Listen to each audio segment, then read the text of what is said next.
بولتے یہ ہے بولتے یہ ہے، تو کسے جرأت ہے کہ خدا کی ذات کے آگے، واہ رب کعبہ کے آگے کھڑے ہو کر کے اپنے گناہوں کو پڑھ کے سنائے؟ لیکن اللہ کا حکم ہے اب نہیں چلے گا بہانا۔ بہت بہانے تم نے دنیا میں کر لیے، تم نے بہت ستائے لوگوں کو، تم نے بہت حرام کا مال کھایا، تم نے بہت لوگوں پر ظلم کے پہاڑ کھائے، تم نے بہتوں کے ساتھ دھوکہ کیا، تم نے بہت حرام کی کمائی کو دن رات کے اجالے میں، دن کے اجالے میں، رات کے اندھیرے میں کھایا، لیکن اب نہیں چلنے والا۔ پر خدا کے ذات کے آگے وہ دم نہیں مار سکتا، پڑھنے کے سوا کوئی چارہ نہیں۔ چارہ ہے، بچنے کا کوئی راستہ ہے؟ کہاں جائے گا؟ نہیں جا سکتا۔ خدا کے آگے پڑھنا چالو کیا، جب پڑھنا چالو کیا نا، انسان بڑا چالاک بنتا۔ یہ حضرت انسان کی ذات ہے نا، بہت چالاک ہے، اتنی چالاک ہے، اتنی چالاک ہے یہ قوم، انسان کی ذات اتنی چالاک ہے کہ دنیا میں چالاکیاں دکھاتا ہی ہے، میدان محشر میں بھی چالاکیاں کرنا چھوڑے گا نہیں، خدا کے آگے بھی چالاکی کرے گا۔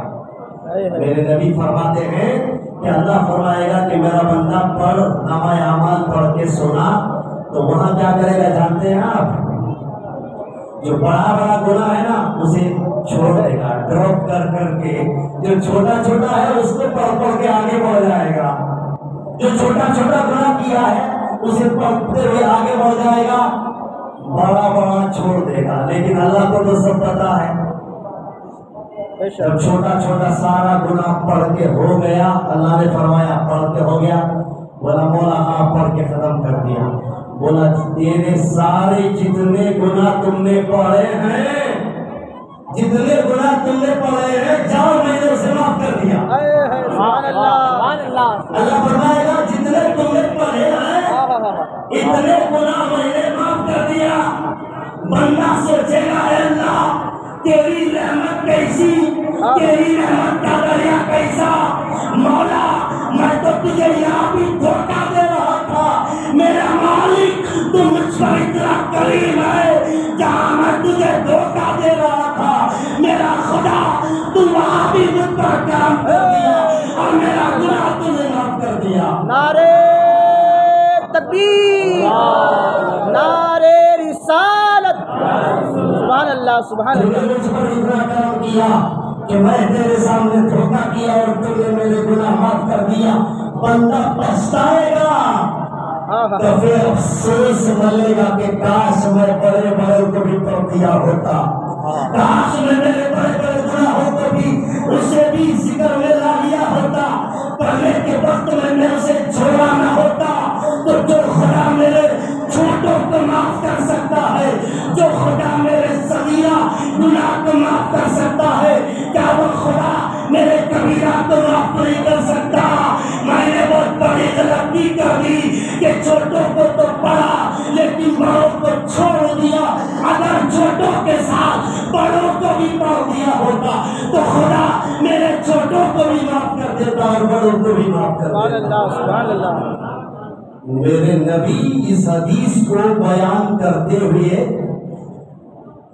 رسالت مآب صلی اللہ علیہ وآلہ وسلم کے چہرے پر انوار پر تبسم کے آثار ظاہر ہوئے، میرے نبی مسکرانے لگے۔ اور نبی کی مسکراہٹ کیسی جانتے ہیں آپ؟ میرے نبی اگر ایک بار مسکرا دے تو جیسے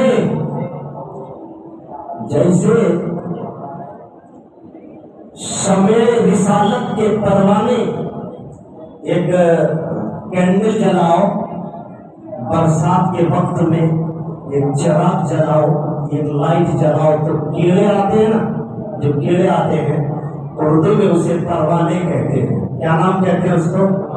پروانے۔ اور جو جلتا ہے اس کو کیا بولتے ہیں؟ شمع۔ تو شمع کے پروانوں کی طرح میرے نبی کی ایک مسکراہٹ اگر مل جاتی، میرے نبی شمع رسالت کے پروانے چھوڑنے لگتے، میرے نبی کی مسکراہٹ پر صحابہ کی جانیں قربان ہونے لگتی، میرے نبی کے قدموں پر صحابہ کی جانیں قربان ہونے لگتے۔ اللہ اکبر، میرے نبی مسکرانے لگے۔ یہ قصہ بیان کرتے ہوئے ہمارے نبی تمہارے نبی مسکرانے لگے۔ صحابہ فرماتے ہیں کہ نبی اتنا مسکرائے، اتنا تبسم فرمائے کہ نبی کے دانت کے تار بھی نظر آنے لگے۔ سبحان اللہ، میرے نبی کے دانت کے دانت بھی نظر آنے لگے۔ تو خدا جب بخشنے پہ آتا ہے تو پھر وہ یہ نہیں دیکھتا کہ یہ کیا کرتا تھا اور کیسا تھا، بلکہ یہ دیکھتا ہے کہ کس حال میں آیا ہے۔ آپ خدا کی دہلیز تک آئے ہو، اللہ کے گھر تک آئے ہو، خدا کے دربار تک آئے ہو، رب کی رحمتوں کو اپنے دامن میں سمیٹنے آئے ہو، تو رب کی رحمتوں کی بارش میں اپنے دامن کو سکھا لے کے مت جانا۔ خدا کی رحمت کی انزماجم بارش میں اپنے دامن مراد کو تان کر کے جانا، اپنے اسیاء کے داغ دھبوں کو دھوتے ہوئے جانا، تاکہ وہ داغ دھبا تم نے سال بھر میں جو لگایا ہے، تمہارا دامن جو داغے اسیاء سے کالا ہو چکا ہے، اسے اگر صاف کرنا چاہتے ہو، خدا کی رحمت کی بارش جو آج برس رہی ہے، خدا کی رحمت کے بادل جو رمجھم برس رہے ہیں، اس رحمت خداوندی کی بارش میں اپنے گناہوں کے دامنوں کو صاف کرنے کے لیے اس رحمت کے پانی سے اپنے دامن کو ستھرا کرنے کے لیے آج کی رات جب آ ہی گئے ہو تو اس حال میں اٹھو کہ وہ رب جب تک پاک نہ کر دے تب تک نہیں اٹھے، وہ جب تک صاف نہ کر دے، ہماری توبہ قبول کر کے جب تک ہمارے گناہ کو معاف نہ کر دے، اس وقت ہم نہیں اٹھیں گے۔ اور یہ بھی بات ہے کہ جس کی توبہ قبول ہوتی ہے اسے خود بخود محسوس ہونے لگتا ہے۔ اگر دعا کرتے کرتے توبہ کرتے کرتے آنکھوں سے آنسو کے سوغات آنے لگے، یہ آنکھیں نم ہونے لگے، آنکھوں میں آنسو آنے لگے، تو سمجھو کہ کام بن رہا ہے۔ اس لیے رات کی تنہائی میں خدا کا جب کوئی بندہ آنکھوں میں آنسو لے کر کے خدا سے کچھ مانگتا ہے تو اس کی آنکھوں سے جو آنسو کے بوند گرتے ہیں وہ بوند خدا کو بہت محبوب ہے۔ اس لیے خالی ہڑبڑ کرنے سے کام نہیں چلے گا۔ دعا جب کرتے ہیں تو دعا کا طریقہ بھی سیکھیے، سلیقہ بھی سیکھیے۔ صرف مانگنے سے کچھ نہیں ہوتا، مانگنے کا سلیقہ بھی چاہیے۔ کچھ لوگ دعا کرتے ہیں پیچھے بیٹھ کر کے کہتے ہیں آمین آمین آمین، ایسے ایسے کرتے ہیں۔ کچھ لوگ دعا کرتے ہیں امام صاحب تو پیچھے بیٹھ کر کے انگلیاں ایسے ایسے کرتے رہتے ہیں۔ بعض لوگوں کو ہم نے دیکھا ایسا کرتے ہیں، تھوڑے ایسا کر کے انگلیاں پھوڑ لے کے بیٹھتے ہیں، تھوڑے داڑیاں کھجا لے کے بیٹھتے ہیں، تھوڑے ٹوپیاں اٹھاتے ہیں پھر پہنتے، اٹھاتے پھر بھی پہنتے۔ ایسا نہیں کرنا۔ کون سی دعا خدا کی بارگاہ میں قبول ہو سکتی ہے اور کس نوعیت کی دعا مانگی جائے؟ دعا کا بھی ایک سلیقہ ہے جناب، ایسا تھوڑا ہے کسی کے گھر کے سامنے جاؤ اور جا کر کے کہو ہمیں دیو تو مل جاتا، نہیں ملتا۔ مانگنے کا سلیقہ ہونا سب سے پہلی چیز۔ حدیث پاک میں جو آتا ہے دعا مانگنے کے لیے، غور سے سنیے گا اور سنجیدہ مزاج سے ایک بات سمجھا دیتا ہوں۔ جب بھی دعا کرنا ہاتھ تمہارے ایسے چوڑے رہنا، ایسے ایسے نہیں کرنا۔ مانگنا تو پھیلا کے مانگو جی، اس لیے کہ تمہارا دامن چھوٹا ہے لیکن جو دینے والا ہے اس کی رحمت چھوٹی نہیں ہے، اس لیے پھیلا کے مانگو۔ ایسا کر کے مانگتے ہو اس لیے کہ جس خدا سے مانگ رہے ہو اس کی رحمت کی کوئی وسعت نہیں، اس کی رحمت کی کوئی انتہا نہیں۔ ایسا نہ مانگا کرو، ایسا مانگا کرو، کھل کر کے مانگا کرو۔ علماء فرماتے ہیں کہ یہ جو ہتھیلیاں ہیں نا، اچھا پہلے ایک کوشچن کرتا ہوں، پہلے ایک سوال پوچھتا ہوں، یہ جو سر ہے نا اس کا قبلہ کدھر ہے؟ بولو بھائی، سر ہے اس کا قبلہ کدھر ہے؟ کدھر ہے؟ ادھر ہے، سمجھ مغرب میں ہے۔ جدھر کعبہ ادھر سر کا قبلہ، جدھر کعبہ خدا کا گھر ادھر سر کا قبلہ۔ یہ سر ہے ایک چیز اور ہے دل، سر اور دل بڑی امپورٹنٹ چیز ہے، سمجھ نا، سر اور دل یہ دونوں، سر کا قبلہ کعبہ، دل کا قبلہ مدینہ، سر کا قبلہ بولو کعبہ اور دل کا قبلہ، دل کا قبلہ کعبے کا کعبہ۔ سبحان اللہ۔ اعلیٰ حضرت فرماتے ہیں آج ہی آؤ شہنشاہ کا روزہ دیکھو، کعبہ تو دیکھ چکے کعبے کا بھی کعبہ دیکھو، سبحان اللہ، کعبہ تو دیکھ چکے کعبے کا بھی کعبہ دیکھو۔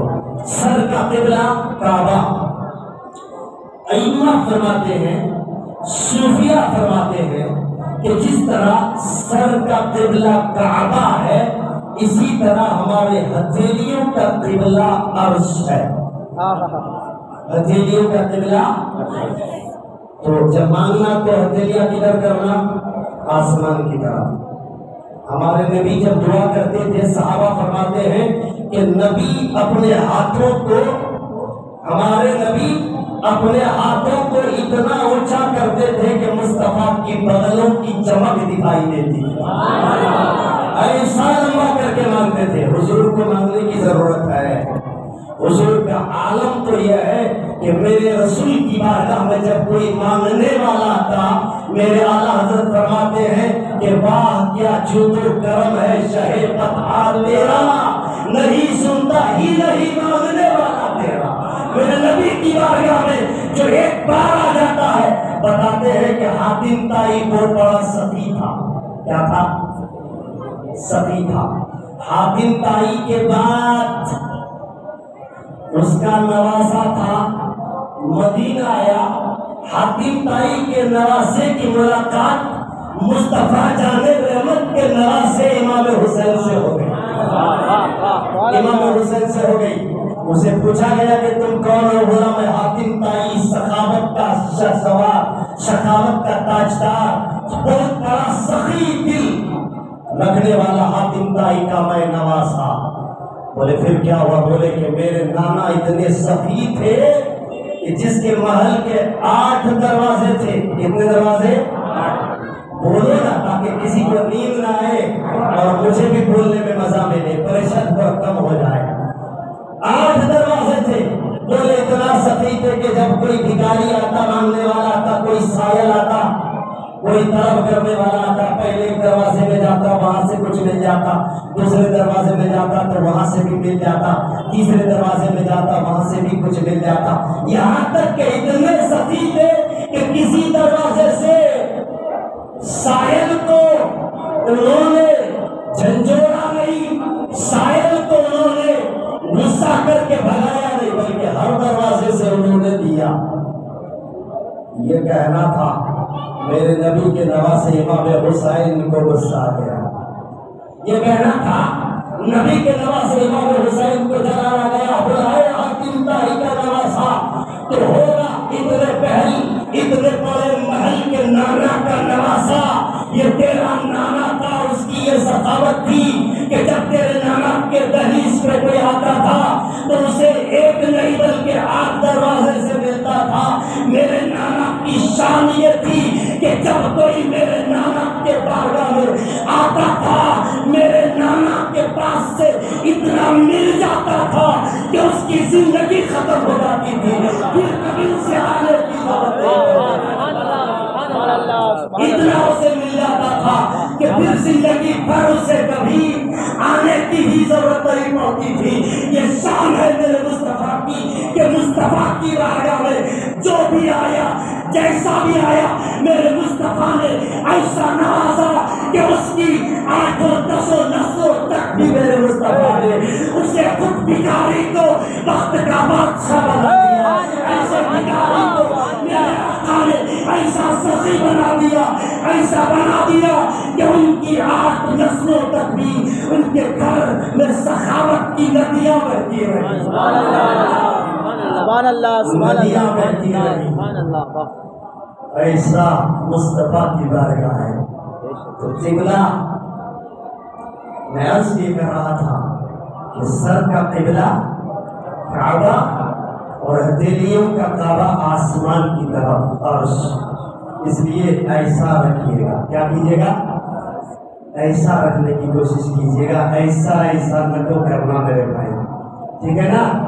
ایسا پھیلا کے پیچھے آمین آمین بولنا. جب بھی دعا کرنا نگاہیں نیچے رکھ کے وقت کرنا. جس سے مانگنے گئے ہو اسے آنکھیں سے آنکھیں ملا کر کے بات کرو گے، نہیں چھپ کے بات کرنا. بھائی لینے گئے ہو اور پھر اسے ایسا دان کر کے بولو گے تو کام نہیں بنے گا. شرمندہ ہونا، جھکنا، عاجزی جتنی کرو گے ان کے ساری جتنی ہوگی اتنا ہی فائز ملے گا. تو دعا کرنے کے وقت میں ان چیزوں کا بھی خیال کرنا ضروری ہوتا ہے. اور یہ نہیں کہ زبردستی خالی لکھنؤ کی اردو کے اچھے اچھے جملے پیارے پیارے الفاظوں کے انبار لگا دینے سے دعا قبول ہو جاتی ہے. ایسا نہیں ہوتا. یہ ہماری دکنی کرناٹک کی زبان جو اردو ہے، کبھی کبھی جو ہم ہاتھ پیر اردو کے توڑتے نظر آتے ہیں، یہ والی اردو کو کرنا تو سمجھو اس میں بھی ملنے، اس میں بھی خدا کی رحمتیں ملتی ہے. کوئی ضروری نہیں ہے کہ ہم اردو میں پکی اردو میں دعا کریں. جو بھاشا تمہیں آتی ہے، جو زبان تمہیں آتی ہے، جو لینگویج تمہیں آتی ہے، وہ لینگویج، وہ بھاشا، وہ زبان، وہ لسان میرا خدا سن رہا ہے. جب بے زبانوں کی بولی میں سن لے تو ہمیں تو اللہ نے زبان عطا کیا، اللہ نے ہمیں بھاشا دیا، بولی دی، ہمیں لسان دیا، قوت گویائی عطا کی. تم چاہے تو اردو میں مانگو تو بھی وہ سنتا ہے، بنگالی میں مانگو تو بھی وہ سنتا ہے، گجراتی میں مانگو تو بھی وہ سنتا ہے، ملیالم میں طلب کرو تو بھی وہ سنتا ہے، کنڑا میں بولو تو بھی سنتا ہے. کوئی ضروری نہیں کہ دلی کی اردو محلہ کی اردو زبان کو پھولوں کی تھالی میں سجا کر خدا کی بارگاہ میں دعا کیا جائے اور یہ کہا جائے میرے مالک کو بنا، میرے ستار و غفار. اگر یہ بھی کہہ دو اے اللہ تیرا یہ بندہ، میں بہت بڑی گنہگار تیرا بندہ، مولا میرے گناہ بہت زیادہ ہیں، مولا تیری رحمت کے سوا میرا اور کوئی بھی نہیں، تو بھی وہ خدا سن رہا ہے. کہیں اس چکر میں کہ مجھے تو دعا مانگنا ہی نہیں آتا، مجھے تو دعا کرنا ہی نہیں آتا، میں تو اردو کا پڑھا لکھا ہی نہیں ہوں، میں تو اردو زبان جانتا ہی نہیں ہوں، میں کیسے دعا کروں؟ تو یہ تمہاری ہماری خم خیالی ہوگی. اللہ تبارک تعالیٰ ہماری زبان دانی کی صلاحت کو، روانی کو، اس کی جو رفتار کو نہیں دیکھتا، بلکہ تمہاری دلی کیفیت کو دیکھ رہا ہے کہ تم زبان سے مانگ رہے ہو یا دل سے مانگ رہے ہو. جو زبان سے مانگتا ہے اسے نہیں ملتا، جو دل سے مانگتا ہے زبان چلتی نہیں، دل کی بولی میرا خدا سن لیتا ہے، دل کی زبان میرا خدا سن لیتا ہے، دل کی بولی میرا رب سن لیتا ہے اور عطا کر دیتا ہے. نعرے تکبیر، نعرے رسالت، سبحان اللہ، سبحان اللہ. دل کی بھاشا سے بات کرنا سیکھو، دل سے خدا سے مانگنا سیکھو، دل سے خدا کی بارگاہ میں توبہ کرنا سیکھو. یہ روح والا کام چھوڑا لو. تب تک اپنے آپ کو دھوکہ دیتے رہو گے اور ان موجوں پہ ہاتھ پھیرتے رہو گے. خدا کی رحمتیں تمہیں پکار رہی ہے اور بلا لیا ہے اللہ نے اپنے در پہ. اس سے بڑھ کے اور تمہیں کیا خدا کی رحمت چاہیے کہ دنیا والا جب روٹ جاتا ہے تو تمہیں لات مار کے نکال دیتا ہے، لیکن خدا نے تمہیں اتنا کرم کیا کہ تم نے اسے ناراض کیا ہے، تم نے اس کی نافرمانی کی ہے، لیکن پھر بھی اپنے گھر میں تمہیں بلا کر کے موقع دیا ہے کہ تم اس کی بارگاہ میں توبہ کرو. تم اپنے گناہوں سے نادم اور تائب ہو کر کے خدا تبارک و تعالیٰ کی بارگاہ میں توبہ کر کے اپنے گناہوں کو نیکی سے بدل لو. یہ کیا نام ہوتے ہم لوگ اس رات کو کیا بولتے ہیں؟ آزاد نگر والے کیا بولتے ہیں؟ شب برات. شب برات تو عربی کا لفظ ہے نا، براءت. اس کو سمجھانے کے لیے مثال بھی دینا پڑے گا، کچھ ایگزامپل، اس کی ڈیفینیشن بتانی ہوگی۔ بارات کس سے بنتا ہے، اس کا بیس ورڈ کیا ہے جس سے وہ نکل کے آیا ہے، اتنا کچھ سمجھانے کے لیے بہت ٹائم لگ جائے گا۔ آپ بولو کہ حضرت ایک طرف کہتی طبیعت اچھی نہیں کہتے، پھر چیخا اسے مارتی، یہ معلوم ہی نہیں ہوتا۔ یہ فیضان مصطفیٰ ہے یارو، نبی کا عشق ہے یارو، جو میرے مصطفیٰ بلوا لیتے ہیں اور آپ سن لیتے ہیں، میں بول دیتا۔ بے شک بے شک۔ اور میں آج بھی ہاسپٹل جا کے آیا ہوں، صبح میں ہاسپٹل جا کے آیا ہوں۔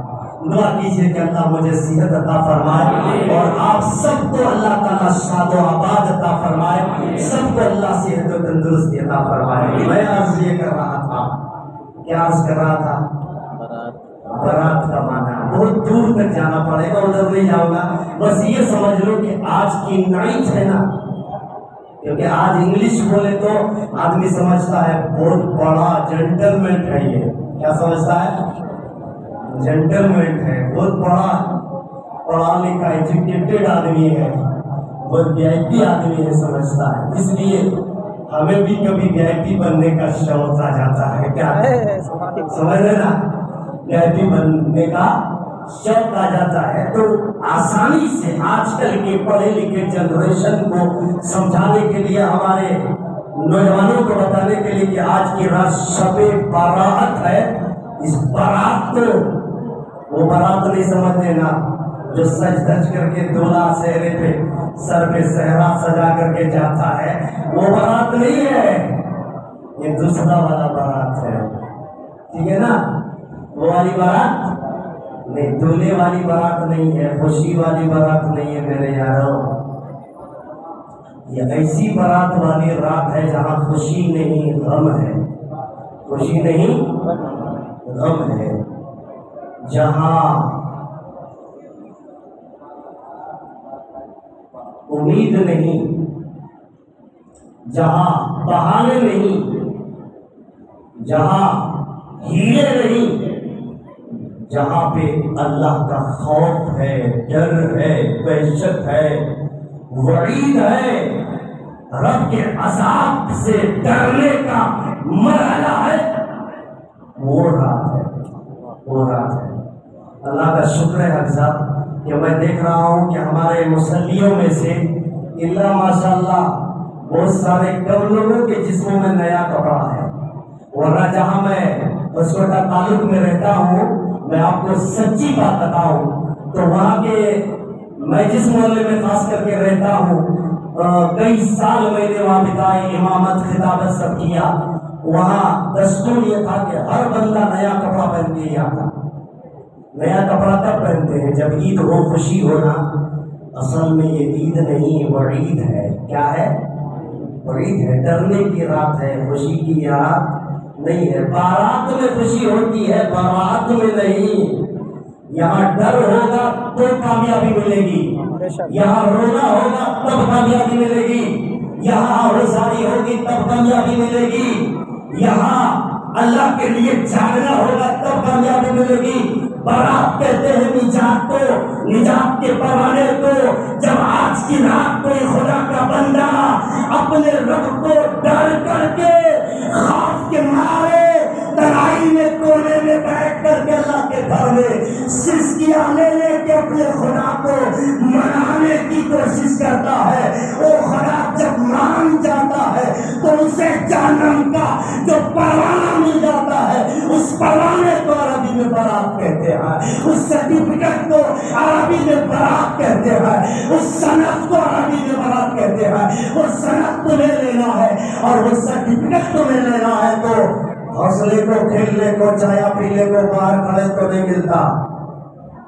اللہ کے گھر کے چار دیواری کے اندر جب مکمل ارادے کے ساتھ، عظمت کے ساتھ آپ کھا کر کے بیٹھو گے اور رات کا آدھا حصہ، رات کا پچھلا پہر جب گزر جائے گا، صبح صادق کا وقت اب قریب آنے والا ہوگا، اللہ کی رحمت جوش میں آئے گی، اللہ کے فرشتے کہیں گے میرا مالک تو نہیں دیکھ رہا ہے کہ تیرے گھر میں تیرا بندہ کتنا رو رو کے سالگرہ گزار دیا، مولا اس پر کرم کی نظر تو ڈال دے، مولا دیکھ کے سارا محلہ سو گیا، سارا عذاب لگا اپنے دن کے آگوش میں، نرم نرم نہالیوں میں، نرم نرم بستروں میں نیند کے مزے لے رہا ہے، اور تمہیں تنہا تیرا جن بندہ دیکھ میرا مالک اب رات کا پچھلا پہر بھی آ گیا ہے، رات کا آخری حصہ بھی آ گیا ہے، مولا اگر تو نے اس آخری پل میں بھی اس کے طرف نظر کرم نہیں فرمایا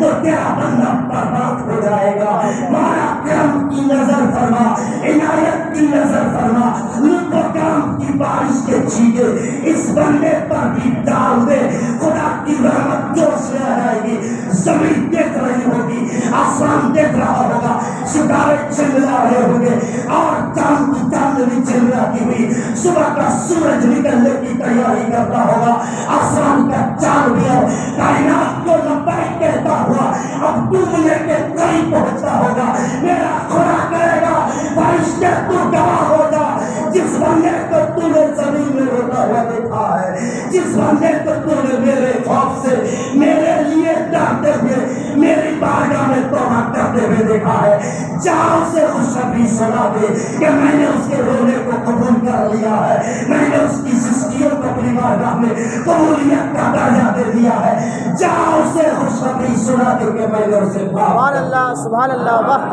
سبحان اللہ، جا کے میں نے اسے معاف کر دیا ہے۔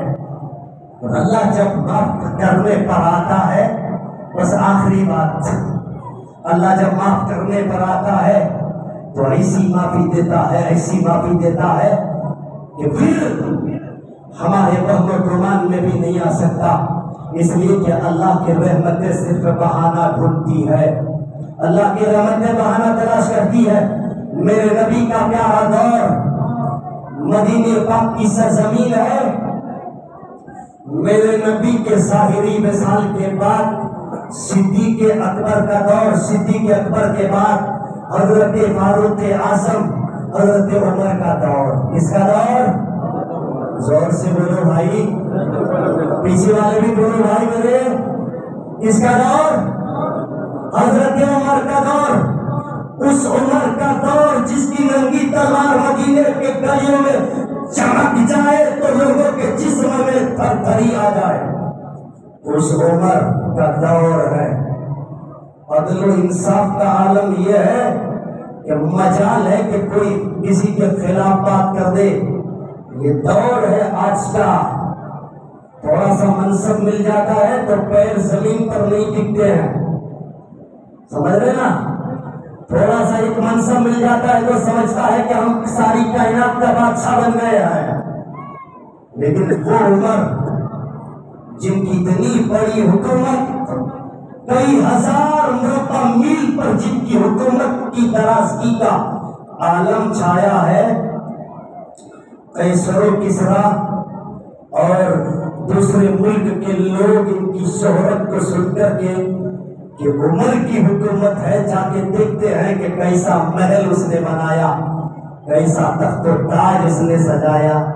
کافی دور دراز سے سفر کر کے جب آگے مدینہ پہنچا تو دیکھا کہ وہ عمر زمین پہ بغیر بستر کے سو رہا ہے، بغیر بستر کے سو رہا ہے، وہ عمر جو مٹی پہ سو رہا ہے، جنانت کا یہ عالم ہے کہ اگر مدینے کی گلی میں نکل جائے تو کسی کے اندر مجال نہیں کہ عمر کے آگے پر مار سکے۔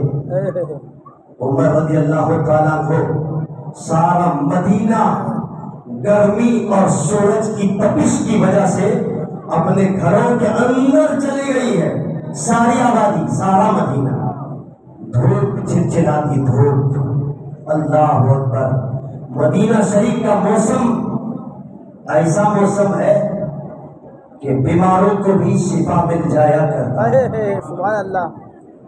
لیکن چونکہ عرب شریف کا ایک موسم ایسا آتا ہے جس میں کافی گرم ہوائیں چلتی ہے، وہ بھی خدا کی رحمت ہے، وہ اس لیے کہ جب وہ گرم گرم ہوائیں چلتی ہے نا تو باغوں میں جو کھجور کی فصلیں ہوتی ہے وہ کھجوریں پکنے کے لیے وہ گرم ہوا کی ضرورت پڑتی ہے، کیونکہ کھجور کے پیڑ میں جو پودا ہے، کھجور کا جھاڑ ہے، وہ کافی پانی والا ہوتا ہے. اگر وہ ٹھنڈی گرم ہوائیں نہ چلے تو کھجوریں جلدی پکتی نہیں ہے. اور یہ کھجور میرے مصطفیٰ جان رحمت کا صدقہ جو ہم لا کے کھاتے ہیں، بھر بھر کے لے کے آتے ہیں، لوگوں میں بانٹتے ہیں، دوست عزیز و اقارب میں بانٹتے ہیں، مصطفیٰ جان رحمت کا صدقہ ہے. اسی مدینے میں کافی گرمی پڑ رہی ہے، کافی گرمی، اور وقت کا امیر، مسلمانوں کا امیر، اس چلچلاتی دھوپ میں ایک مرتبہ مدینہ شریف میں ہم ظہر کی نماز کے لیے پہنچے. اتفاق سے ہماری چپلیں جہاں رکھی گئی تھی ادھر کا دروازہ بند ہو گیا، پولیس والوں نے بند کر دیا. آپ کو کیا بتائیں، جب خالی پیر ہم پتھر پہ چلنے لگے، پتھر میں شدت کی گرمی کا یہ عالم تھا کہ پیر رکھا نہیں جا رہا تھا. ہم سوچ رہے تھے ہائے اللہ، میرے نبی کے پیارے صحابہ کیسی کیسی پہاڑیوں سے گزر کر کے اسلام کو بچایا ہے، اور ایسے جگہوں سے گزر کر کے کس طرح اسلام پر قربان ہو کر کے اسلام کی چمک کو، دمک کو، اسلام کے پرچم کو لہرایا، بچایا اور ہم تک پہنچایا ہے. ہم سوچ کر کے حیران ہو جاتے ہیں.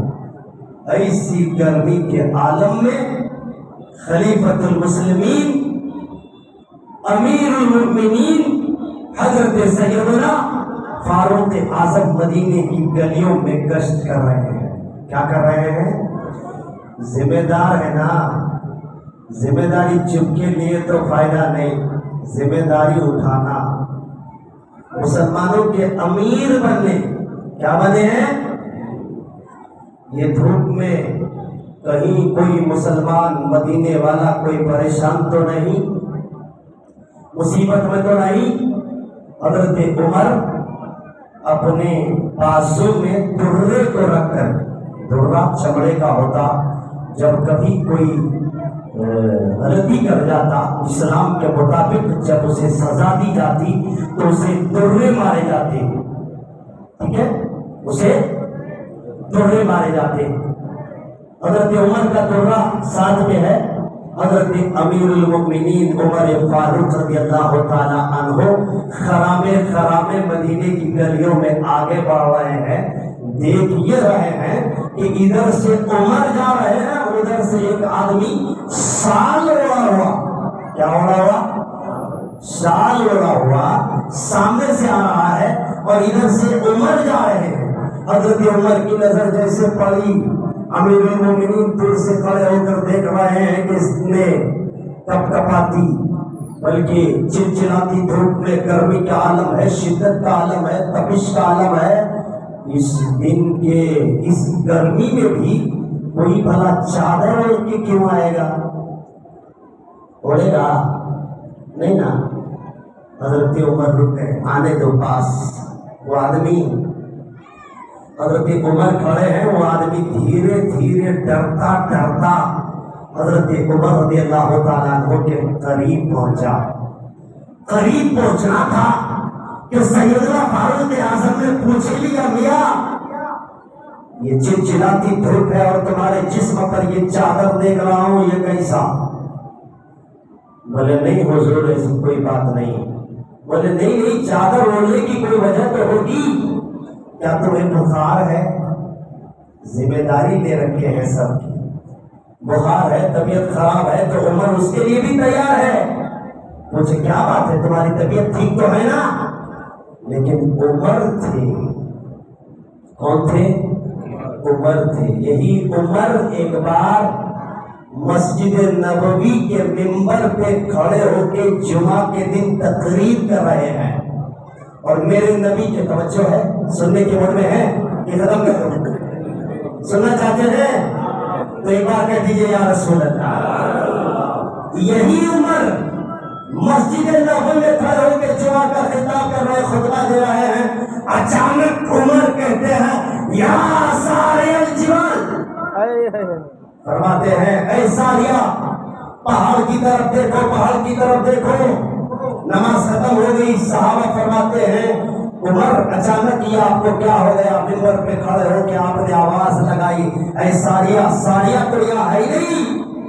صحابی کا نام تھا، بولے وہ صحابی تو یہاں نہیں ہے، وہ تو دشمنان اسلام سے جنگ لڑنے کے لیے 100 200 500 کلومیٹر دور چلے گیا ہے۔ عمر فرماتے ہیں میرے نبی کے صحابیوں سنو، میں جانتا ہوں کہ ساریہ مدینے میں نہیں، یہاں سے کئی سو میل دور جا چکا ہے، لیکن میں تمہیں بتاؤں کہ عمر کی نظر دیکھ رہی تھی کہ جو مسلمان جنگ کے لیے کھڑے تھے وہاں اس کے پیچھے پہاڑیوں سے دشمن اس پر حملہ کر رہا تھا۔ اگر میں آواز نہ لگایا ہوتا تو مسلمانوں کا لشکر پسپا ہو جاتا، مسلمانوں کے لشکروں پر حملہ آور ہو جاتے۔ میں نے آواز کیا لگایا کہ سارے صحابی ہوشیار ہو گئے، پیچھے منہ کو دیکھا، پہاڑ کی طرف دیکھا کہ دشمن حملہ آور ہونے والا ہے۔ مسلمانوں کے فوجیوں کو انہوں نے تیار کیا اور کہا کہ میرے نبی کے سامنے دیکھو، لوگ تم پر حملہ آور ہو رہے ہیں۔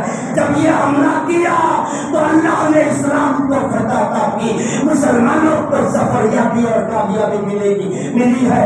جو عمر منبر پہ بیٹھ کر کے کئی سو میل دور تک دیکھ لے، چادر کے اندر اس آدمی نے کیا چھپایا ہے عمر کو نظر نہیں آئے، یہ ہو ہی نہیں سکتا۔ چادر کے نیچے کیا ہے عمر نہ دیکھے، یہ ہو نہیں سکتا۔ عمر کی نظر دیکھ رہی ہے کہ چادر کے نیچے کیا ہے۔